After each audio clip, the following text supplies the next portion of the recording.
मेरे प्यारे बच्चों, मैं आज मोबाइल डिस्चार्ज हो जाने के कारण मैं आप लोग को वेदांतु पर क्लास नहीं ले पाया।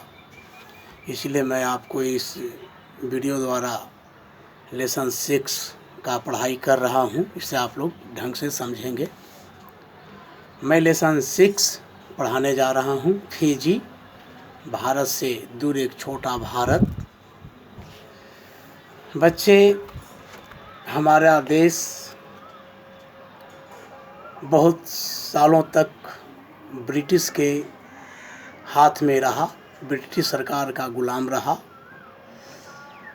ब्रिटिश सरकार द्वारा क्रांतिकारियों को दी जाने वाले काले पानी की सज़ा जिसे अंडमान निकोबार पर दी जाती थी, फिजी में दी जाती थी, गुयाना में दिया जाता था, ट्रिनिटाड में दिया जाता था, टोबेगा में दिया जाता था, जो कि नेटाल में दिया जाता था। इन सभी जगहों पर काला पानी की सज़ा दी जाती थी। तो बच्चे, हमारी संस्कृति जितनी प्राचीन है उतनी ही गौरवशाली है। इसी का परिणाम है कि भारतीय संस्कृति केवल भारत में ही नहीं बल्कि मॉरिशस, सिंगापुर तथा फिजी जैसे देशों में भी जीवंत है। तो आइए हम इस पाठ के माध्यम से फिजी में दिखाई देने वाली भारतीयता के बारे में जानकारी प्राप्त करेंगे। यहाँ के इतिहास से परिचय लेंगे, भारतीय संस्कृति की झलक मिलेगी और परिश्रम के महत्व के बारे में हम लोग जानेंगे। अब से 100 वर्ष से भी अधिक पूर्व की बात है। 1879 ईस्वी में ब्रिटिश सरकार द्वारा एक समझौते के अंतर्गत लगभग 500 भारतीय श्रमिकों को समुद्री जहाज में बिठाकर भारत से 10,000 मील सुदूर पूर्व के एक देश में भेजा गया। वे श्रमिक जानते भी नहीं थे कि उन्हें कहाँ ले जाया जा रहा है। महीनों कष्टों व थकानों से भरी बीमार कर देने वाली यात्रा पूरी करके भारतीय श्रमिक फिजी पहुंच गए और वहां ब्रिटिश साम्राज्य के अंतर्गत चीनी उद्योग को स्थापित करने में जी जान से जुट गए। शर्तबंदी तथा जिसे एग्रीमेंट कहा जाता है के अंतर्गत ये लोग गिरमिटिए, जो एग्रीमेंट से बना रूप कहलाने लगा। गिरमिट शब्द आया। तो गिरमिट शब्द क्या है? तो गुलामी की शर्त पर विदेश भेजे जाने वाले भारतीय मजदूर गिरमिट कहलाते थे। इसके बारे में विस्तार से जानकारी देता हूँ। 17वीं सदी में आए अंग्रेजों ने आम भारतीयों को एक रोटी तक को मोहताज कर दिया था। फिर उन्होंने गुलामी की शर्त पर लोगों को विदेश भेजना प्रारंभ किया। इन मजदूरों को गिरमिटिया कहा गया। गिरमिट शब्द अंग्रेजी के एग्रीमेंट शब्द का अपभ्रंश बताया जाता है। जिस कागज पर अंगूठे का निशान लगवाकर हर साल हजारों मजदूर और मालिक गिरमिट कहते थे। जिस कागज पर अंगूठे का निशान लगवाकर हर साल हजारों मजदूर जाते थे और मालिक जाते थे, उसे गिरमिट कहा जाता था। इस दस्तावेज के आधार पर मजदूर गिरमिटिया कहलाते थे। हर साल 10 से 15 हजार मजदूर गिरमिटिया बनाकर Fiji, British Guyana, Dutch Guyana, Trinidad, Tobago, Natal, दक्षिण अफ्रीका आदि को ले जाए जाते थे। यह सब सरकारी नियम के अंतर्गत था। इस तरह का कारोबार करने वालों को सरकारी संरक्षण प्राप्त था और आज भी है। तो बच्चे, गिरमिट के कठोर दिनों में रामायण की चौपाइयों ने उन्हें साहस दिया। गिरमिट उनके लिए समरभूमि थी। समरभूमि माने होता है युद्ध का मैदान। अपने साथ वे भारतीय संस्कृति की धरोहर स्वरूप राम, कृष्ण, हनुमान, शिव आदि से संबंधित भजन, गीत आदि लेकर गए थे। दिन के कठोर श्रम से थकने के बाद रात को विभिन्न समूहों में वे इन्हें गाते थे और भारत से जुड़े रहते थे। सन 1916 तक 60,000 से अधिक भारतीय श्रमिक बनकर फिजी पहुंच चुके थे और उनमें से अधिकांश अपना गिरमिट काल समाप्त कर फिजी में ही बस गए थे। कौन जानता था कि ये अनपढ़ गंवार प्रवासी एक दिन फिजी के सम्मानित नागरिक बन जाएंगे? कोई जानता था हैं कि ये लोग बन जाएंगे? हैं? प्रवासी का मतलब होता है अन्य देश में रहने वाला। हमारे भारत के जितने भी अशिक्षित निरक्षर व्यक्ति थे, गुलाम व्यक्ति थे, सभी को यहाँ पर ले जा कर के काम धंधा पर लगा दिया गया और उनसे कड़े कड़े काम लिए जाते थे।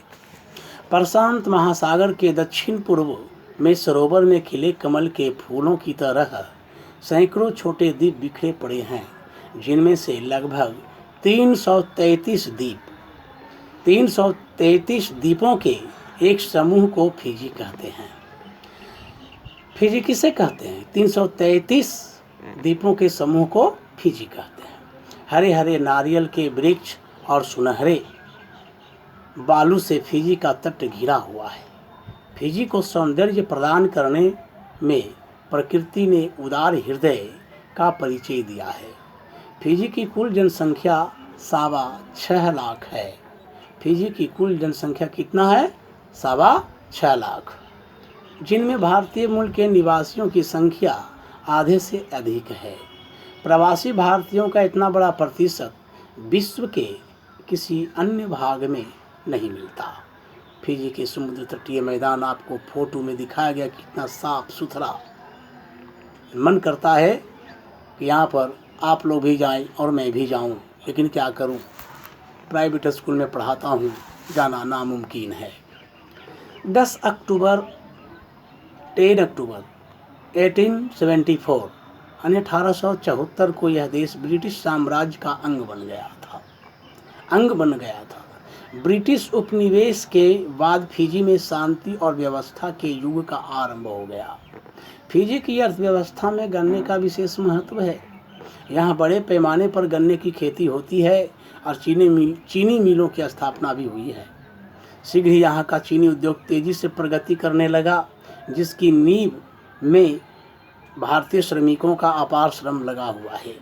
मातृभूमि से हजारों मील दूर लगभग असहाय स्थिति में रहकर उन्होंने गन्ने के खेतों को अपने खून पसीने से सींचा। आज फिजी एक स्वतंत्र देश है। 10 अक्टूबर 1970 को यह देश स्वतंत्र हुआ। ये देश कब स्वतंत्र हुआ? 10 अक्टूबर 1970 को। देश के सामाजिक, राजनीतिक, धार्मिक तथा आर्थिक सभी क्षेत्रों में इन प्रवासी भारतीयों का पर्याप्त प्रभाव है। आज यह कल्पना का ही विषय है कि यहाँ तक पहुँचने के लिए, अपने अस्तित्व को बनाए रखने के लिए इनके पूर्वजों को कितना बड़ा संघर्ष करना पड़ा होगा। सोचिए, एक प्रवासी मजदूर जो भारत से गया, उसे कितना संघर्ष करना पड़ा होगा। यह सोचने की बात है। जिस प्रकार हिमालय भारत माँ का अडिग प्रहरी है, अटल है, उसी प्रकार गोस्वामी तुलसीदास का रामचरितमानस फिजी के प्रवासी भारतीयों की भाषा, धर्म, संस्कृति की रक्षा करने वाला प्रहरी है। सुरक्षात्मक दृष्टि से वह उसकी सुरक्षा करते हैं, पहरेदार के रूप में कार्य करते हैं। संघर्ष के कठोर दिनों में मानस की चौपाइयाँ ही इनका संबल बनी, ताकत बनी। यहाँ गांव-गांव में रामायण मंडलियाँ हैं। प्रति सप्ताह इनकी बैठक होती है। हनुमान के भक्त भी सभी जगह हैं। अनेक घरों के बाहर लहराती हुई लाल झंडियाँ इसकी प्रतीक हैं। दशहरा, दीपावली, होली यहाँ के राष्ट्रीय त्यौहार हैं। इन्हें भारतीय परंपरा के अनुसार ही मनाया जाता है। गुरु नानक जन्मदिवस, ईद, पोंगल यहाँ मनाए जाते हैं। फिजी में अनगिनत मंदिर हैं, जिनमें भव्यता कम व श्रद्धा अधिक मिलती है। मस्जिदें, गिरजाघर, गुरुद्वारा यहाँ पर्याप्त मात्रा में है। हिंदू, मुस्लिम, सिख, ईसाई सभी के बीच भाईचारे की प्रमुख विशेषता है। यहाँ जो मौजूद भाईचारा यहाँ की प्रमुख विशेषता है। हिंदी भाषा को यहाँ पूर्ण मान्यता प्राप्त है। यहाँ की संवैधानिक मान्यता प्राप्त है। प्रत्येक सांसद अंग्रेजी, हिंदी और फिजियन भाषा का प्रयोग करने के लिए स्वतंत्र हैं। यहाँ बच्चों को पहली से 10वीं कक्षा तक हिंदी की शिक्षा दी जाती है।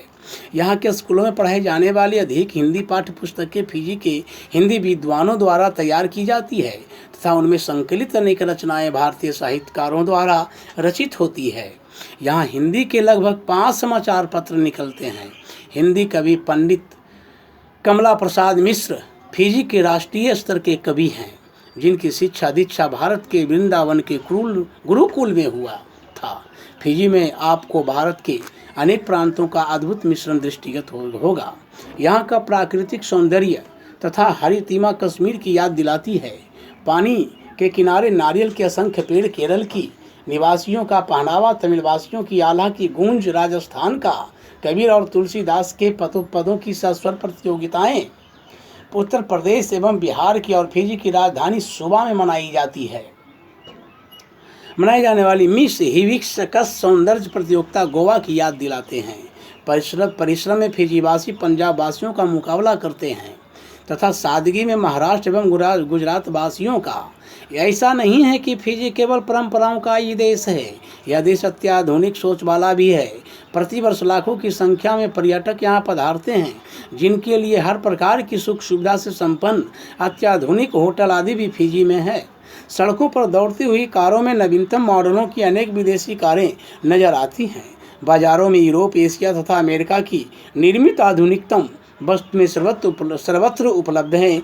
विज्ञापनों की शैली भी आधुनिक है। बच्चे, फिजी का जो नादी एयरपोर्ट विश्व प्रसिद्ध है। फिजी की अपनी विमान सेवा भी है। यहाँ यात्री रेलगाड़ी नहीं है, अपितु सर्वत्र रेल की पटरियाँ बिछी हुई हैं, जिन पर गन्ने से भरी ट्रालियाँ खेतों से चलकर विशालकाय चीनी मिलों तक पहुँचती है। समुद्री यात्रा के मोटर बोट से लेकर जहाज तक यहाँ उपलब्ध है। आम यात्री के लिए टैक्सी कार की सुविधाजनक व्यवस्था है।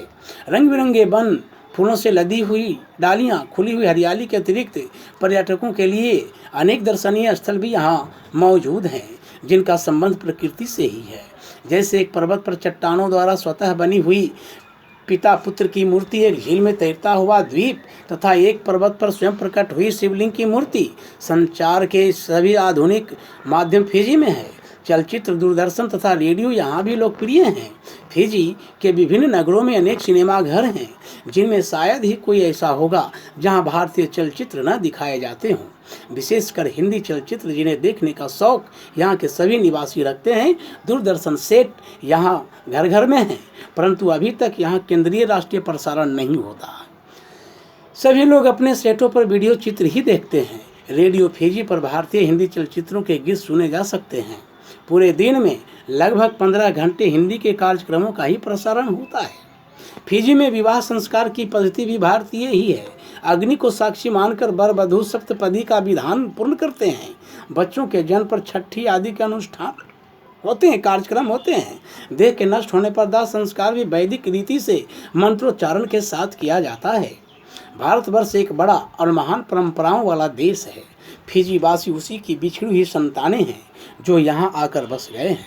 यहाँ के प्रवासी भारतीय शरीर के स्तर पर यहाँ रहते हैं, लेकिन उनकी आत्मा गंगा माँ के पवित्र जल का स्पर्श पाने के लिए